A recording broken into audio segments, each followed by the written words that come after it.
దేవునికి స్తోత్రములు. మీ అందరికీ నా వందనములు. ఈరోజు దేవుని వాగ్దానము. మేలుతో నీ హృదయమును తృప్తిపరచుచున్నాడు. కీర్తనల గ్రంథము 103 అధ్యాయం 5వ వచనము. మన ప్రభువును రక్షకుడైన మన యేసయ్య మేలుతో మన హృదయమును తృప్తిపరచుచున్నాడు. మన తండ్రి అయిన యెహోవా దయాదాక్షిణ్య పూర్ణుడు, దీర్ఘశాంతుడు, కృపా సమృద్ధి గలవాడు. మన ప్రభువు మన అందరి ఎడల కృపను సమృద్ధిగా దయచేస్తున్నాడు. మన అందరి పట్ల దయను అనుగ్రహిస్తున్నాడు. మన అందరి పట్ల మన ప్రభువు దీర్ఘశాంతము వహిస్తున్నాడు. కరుణా కటాక్షములను మనకు కిరీటంగా ధరింపచేస్తున్నాడు. ఆయన మన దోషములన్నిటినీ క్షమించుచున్నాడు. మన సంకటములన్నిటినీ తీర్చుచున్నాడు.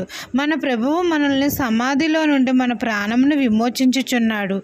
మేలుతో మన హృదయములను తృప్తిపరచుచున్నాడు. మన జీవితంలో సమృద్ధిగా మేలు కలుగజేస్తున్నాడు.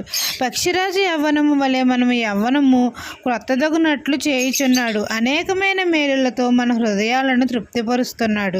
ఈ దిన వాగ్దానం నా జీవితంలో నెరవేరాలని కోరుకుంటూ దేవుని సువార్త పరిచర్యలో మీ సహోదరి. ఆమెన్.